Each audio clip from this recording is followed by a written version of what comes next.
Welcome to another episode of Band Director Bootcamp, the podcast with productivity and wellness tips for busy band directors. I'm your host, Lesley Moffat, and I'm really grateful to be sharing this platform with you.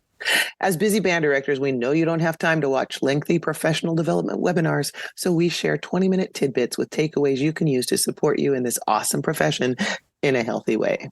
And today we have Jennie Rhimes, who I felt like I kind of knew before she came here because we're members of some same Facebook groups and stuff. And I've seen a lot of her stories and stuff. So it was fun to finally meet in person. And she's been teaching for a couple of decades, and she's been in Kentucky and Georgia and Florida, teaching everything from kindergarten all the way through high school and raising 5 of her own kids. So all you music teaching moms out there, listen up. She's got degrees in theater and in music, and she's just recently served a 6-year gig as a band director in a middle school and is now a music educator at Gateway High School in Fort Myers, Florida. Jennie Rhimes, welcome to Band Director Bootcamp. Thank you for having me. So I'm really, really glad that you're going to be here today because we've shared some messages and stuff back and forth. And we were just talking earlier about some of the really weird and unique things we face as, music teachers and moms, and, all the things from the pregnancy stuff through the breastfeeding, through the raising the kids. And also, we don't know where this conversation is going to take us, but we're pretty sure a lot of you are going to be able to relate.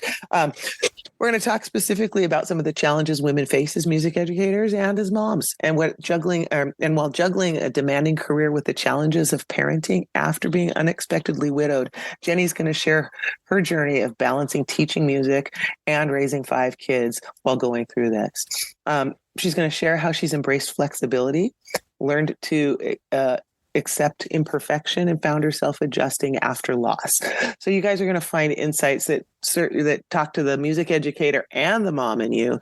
And she's going to talk about some practical tips on navigating the teacher and the mom roles. So solve everybody's problems for us, Jennie. We got 15 minutes more. Let's do it.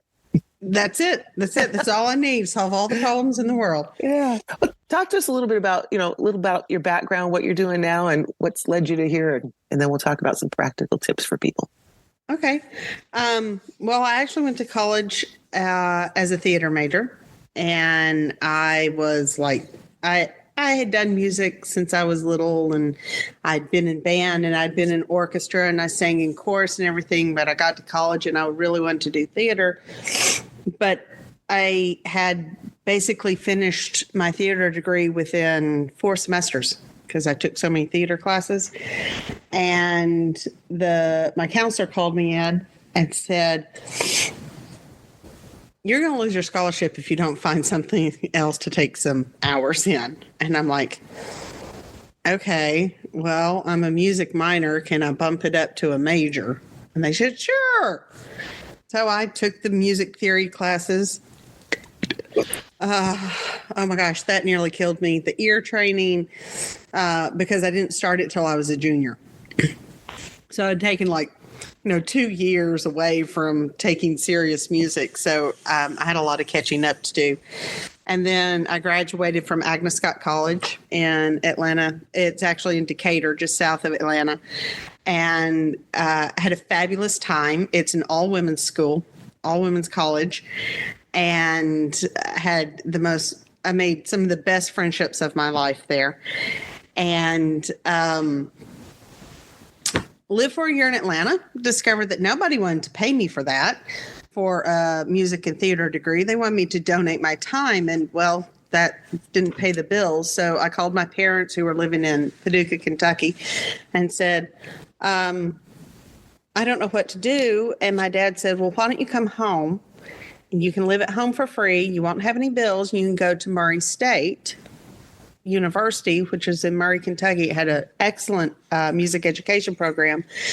Get your degree in teaching music, and then you can go out and find a job teaching. I'm like, sounds good. Because when I checked in Georgia, they said you had 1 semester worth of classes and 1 semester of student teaching, and then I would be certified. So I'm thinking Kentucky's going to be about the same. I get to Murray State, and they're like, "Oh no, you have 2 more years of coursework." Because Georgia required 1 music methods class. Kentucky required instrumental methods, orchestra methods, choral methods, general music methods, all these other things. So I eventually got my degree and started my career as a music educator in Hinesville, Georgia, just off of Fort Stewart, south of Savannah. So that's how I got started, and that was in 2000.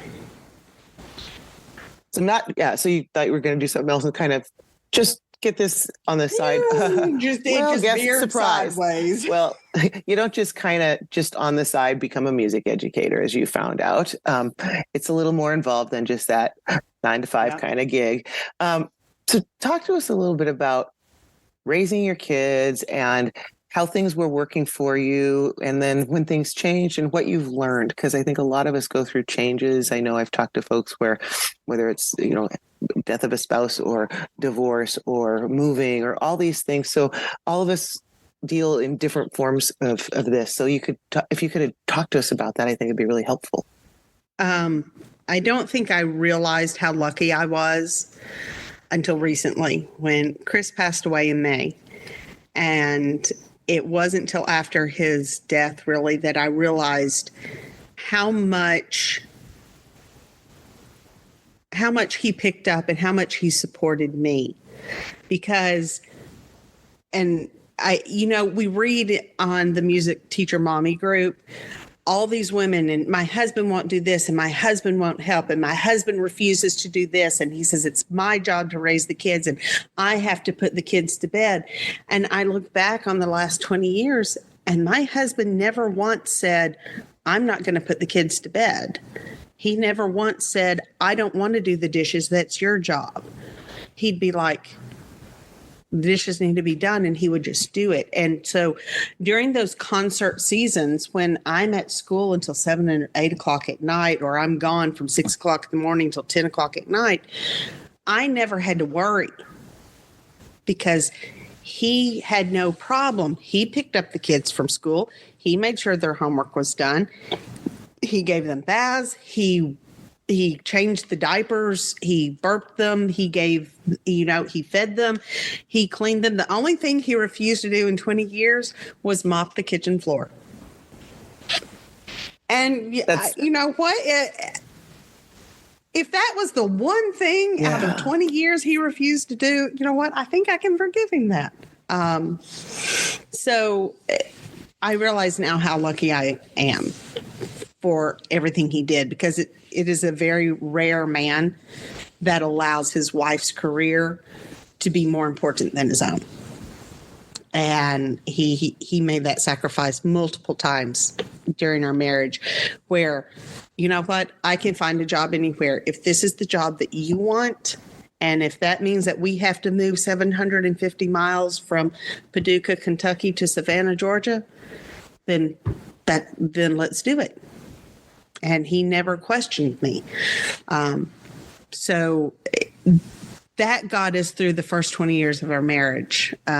He was fantastic. He always helped. And I'm not saying it was perfect, because we had some big fights where he would slack off, and I'd be like, I'm the one bringing home the money. I can't just not do my job, because if I lose my job, then we're in a world of trouble. And it took a lot of communication. But a music educator has to have support from somewhere. Yes, and absolutely.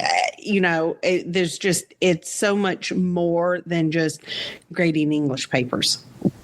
It seeps into our personal lives. I used to talk about balance, and I really firmly believe now it's an integration of your personal, because there's that flex and it fluctuates, and the like. So things drastically changed for you almost overnight. And hearing you talk about Chris, he does sound like very much like my husband, who is a musician and also understands you just got to go to your stuff and doing the things at home as a co-parent. And I couldn't imagine. I imagine there's a lot of things I didn't even realize needed to be done in a lot of cases, and you were probably the same way, and finding out there's so many things. And so when that big change happened for you, you talked to me earlier about some things, one being your priorities. Talk to us about how that priorities, like what changed for you and how has that impacted your teaching and mom stuff? Well, I realized that a lot of the child rearing typically falls on the mom. Mm-hmm. And Chris and I split that much more. Sometimes it was 50-50, sometimes it was 60-40. Especially like on the weekends. He knew I would need to do my lesson plans. He'd take the kids out of the house so that I could get them done sooner. You know, it's a lot easier to get your lesson plans done for 6 different classes if you don't have a 2-year-old asking to nurse at the same time. And he would take the kids to the pool and he would keep them there and I'd get a text. Can I bring them back or do I need to keep them back out? You know, keep them out longer. I'd be like, give me 30 more minutes. So that suddenly changed. Suddenly I didn't have another person to help, do that. And I thank God that my kids are now a little bit older. So I can tell my 10-year-old, Bud, I've got to get this done. Give me 2 hours to get my work done. And then we'll go on a bike ride, But I also started saying, no, I cannot get this graded this weekend. It's going to have to wait till next weekend because I didn't have that another parent to help me out. I realized it was all on me. And suddenly it wasn't just that I had to fill my role better. I now had the empty role of my husband that I had to fill too, and it's hard. Our oldest daughter lives in Minneapolis. She's grown. She's 20. She'll be 27 in April. My oldest son is at college, so he's not here, but I still have my 3 youngest. Caleb is 17, John is 10, and Maggie is just 8. So my 2 little ones, and that's what I think what scared me the most is my older children have those memories of their father. They're going to remember them. But how do I make sure that my 10-year-old and my 8-year-old never question how much their father loved them? I never want that to be a question in their head. And I realize it's going to take me picking up the slack and making sure that I constantly remind them, Daddy loved you. Daddy is still watching you from heaven. And making sure that I do all those things with them that their father used to. And that if that means that my lesson plans are a day late, then my lesson plans are going to be a day late. And that's hard for those of us that are control freaks. I mean, I'm just assuming you probably like to, Yeah. Oh, yes. It just totally stresses me out when my lesson plans are late. Right. And I got to the point where I would send my my administrator an email saying, I'm really sorry, but my lesson plans are coming. If you really need to see something, here's a picture of what I wrote. And because I do all mine by hand. Mm-hmm. And then I type them into the computer and send them to the method that we do. I'm like, but if you really need to see them, they're right there. But they have never questioned. Yeah, I was going to say, and it was okay then, right? Yeah, I think sometimes we don't even think to ask or to, we're always giving everybody else grace. And sometimes that, not so, yeah, we have to also be able to do that and to just ask. I mean, and it's hard to accept it because as musicians, everything has to be precise. It's 1, 2, 3, 4, 1, 2, 3, 4. And when it's not exact, we get, anxious. So learning how to let go of that perfectionism has been really difficult. Like I'm not going to turn my camera around so you can see, but my living room looks like an F5 tornado just tore through the middle of it. It is what it is. It is. And when your household help is a 17-year-old who is, in college level courses and an 8-year-old who still sleeps with stuffed animals, something's got to give. Yeah. So, yeah. Well, I want to talk to you a little bit about what gives and what that looks like, but let's just hold on for 1 second. I got something else here. Are you feeling overwhelmed with the never-ending tasks of being a band director? Do you dream of having a strong music program while still enjoying time for yourself and your family? Well, the Empowered Music Educator Academy is here to turn that dream into a reality. Here at the Academy, we offer a comprehensive suite of resources tailored just for you. From insightful books that offer fresh perspectives to engaging courses filled with practical strategies. But that's not all. If you need a more personalized approach, you can use our one-on-one coaching sessions, which are designed to address your unique challenges, helping you find harmony in your busy schedule. And for a truly immersive experience, join us at one of our retreats where you can rejuvenate and connect with fellow music educators. The Empowered Music Educator Academy isn't just about teaching music.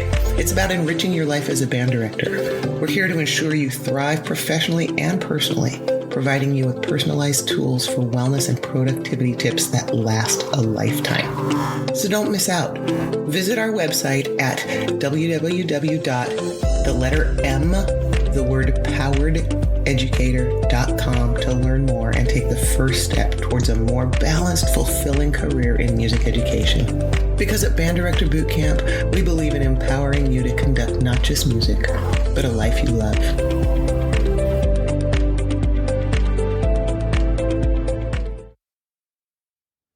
All right, I am back with Jennie Rhimes. And as we finish up here, I want Jennie to just take a minute. She said a phrase to me that I think was really important. And I found myself doing this in the last 5, 6, 7 years.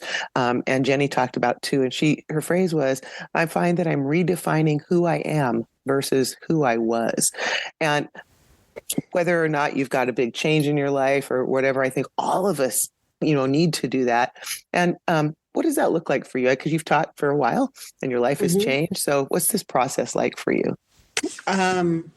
Well, and because Chris only passed away 7 months ago. And so I'm still trying to process that grief. And it wasn't like he was sick and I had a chance to say goodbye. It was literally one moment he was beside me and the next moment he was dead. So I never got that chance to say goodbye. So it's very jarring. And then I had the unenviable task of informing his children because I'd left the house with him to get him to the hospital and he didn't come home. So not only do I have my grief to process, but I also have to help my children process their grief. So I find that I thought I was on this one path with my husband right beside me, and I had this great support, and he was helping me walk this path. And suddenly there's a roadblock, and I don't get to go down that path. I've got to go down this side path that I had not planned on, and I've got to do it alone. So I've suddenly got to learn how to prioritize different things. I've got to learn how to adapt my teaching. And, once upon a time, I would call home and I'd be like, Chris, I'm sorry, I can't come home. Can you take care of supper? And he'd be like, yeah, I got it. And now I'm having to tell my students, no, honey, I can't stay. I have 2 kids getting off the bus and I can't leave them at home alone for an hour and a half. So I used to have that safety net, and I don't have that safety net anymore. So learning who I am and I was the leader when it came to my career, and he was pulling the house weight beside me, and we were together. And now it's just me. So I've got to decide which way do I go? Is my home life more important right now? Or can I tell my kids, listen, guys, I know we wanted to do this, but we're going to have to put that on pause and we're going to have to do this instead. And then we'll come back to it. But on the other hand, I want my children to learn that it's okay to put somebody else's needs first. Occasionally. And occasionally you can tell that part of your life, nope, this. So it's learning to recognize what is important and when to take those particular steps. and I don't always make the right decision. Well, I mean, I make lots of mistakes, and there are many nights behind closed doors that I cry into my pillow, and I'm just like, this was so much easier when I had my Chris with me. So yeah, sorry. But yeah, learning how to be flexible, learning to make those hard decisions, and giving myself the grace to say, I can't do that anymore. I just can't. And I find myself becoming more okay with saying, I can't do that. Music educators, we try to do it all. We're control freaks and we're perfectionists. Aren't we? And oh my gosh. Yeah. And so it seems like super easy when you say, oh, just saying no and all this. And we know in reality, no, because if I say no to this lesson planning, I have this stress then that's eating at me. So am I really even present with my own children because I'm thinking about what's not done or that? And so it's so easy to say, but it's so hard in real life. And all the obstacles being there. And navigating it, having to do it in real time and leading others through it. Yes. Right after a pandemic where we had to go through all kinds of crazy stuff and all. So the adaptability, wouldn't it be nice not to have to be this adaptable sometimes? Oh, yeah. Thanks for being so, music teachers, we can do it. Yeah. Well, thank you for coming on here and talking about this. I think we could probably do a several hours long episode just on sharing stories of what, just that I didn't have people to talk to 35 years ago when I was nursing a baby, and women didn't teach high school band back then, right? I hid in a closet. That's two of the things that I wrote down is that breastfeeding in and of itself is a whole nother skill level that if you don't know anybody in your personal life who did it, or if they didn't do it well or didn't do it long, who do you look for? Who do you contact to say, hey, I don't know what I'm doing? So that's something. And then you have the whole aspect of, I'm in a male-dominated profession, which has its own unique challenges. Yes, I see lots more episodes unfolding. I mean, just talking about things that, just recognizing them. I mean, First of all, too, because the expectation for me was that I was doing all the evening events and everything like all the other high school band directors who, when I had a principal say to me, oh, Lesley, how come all the other high school bands are at all these other events? I said, because they're men. Let's be honest. They're not having babies. They're not nursing. They're not doing the mom things at home. I said, and I know men have other I've talked to men who are like, hey, we had other things. And I can't speak to that. When the baby is sick, who do they cry for? I know. 99.9%, not all the time, because my oldest son was like that. He wanted me to nurse, then he'd want his daddy to hold him. There you go. Best of both worlds. But 99%, they want mama to hold them when they're sick. And I mean, what do you do? Yeah. Well, a lot of the things you talked about, the adaptability and just priorities. I sometimes think my priorities could have been different when my kids were young, and and I would change things. And so I do that now every once in a while. Even though my kids are grown, I still want to make sure I don't rip them off on that. So thanks for sharing your story and for talking about some, practical things too of what people can do and the like. I think it's really helpful for a lot of us out there who are juggling two very, very busy and involved and important roles. Right. Plus all of the other things in life that go on. So thank you so much, Jennie Rhimes, for hopping on here tonight with us, and to thank you. You're welcome. Yeah. Thanks to all you people who show. Oh, go ahead, Jennie. Anytime you want me to come back, I can talk for hours. You guys out there don't know this, but we set stopwatches to try to keep these short because, man, we get talking and we could go on forever, but we know you guys show up and want the 20-minute takeaway. So today's takeaway, hopefully, if you heard something of yourself and realize you're not alone out there, and there are ways to work through some of these challenges. And there are some awesome Facebook groups out there that are really supportive. Find some of those, because some of the music teacher ones can be a little cutthroat. Yeah, just saying. So yeah, there's that support group out there of different kinds are super important. So Thanks for bringing up the topics, and thanks to all you folks that keep showing up and making a difference for kids' lives every day through the magic of music education. The work that you do matters, and so do you. Join us next time on Band Director Bootcamp for another episode of productivity and wellness tips to make your life a little easier.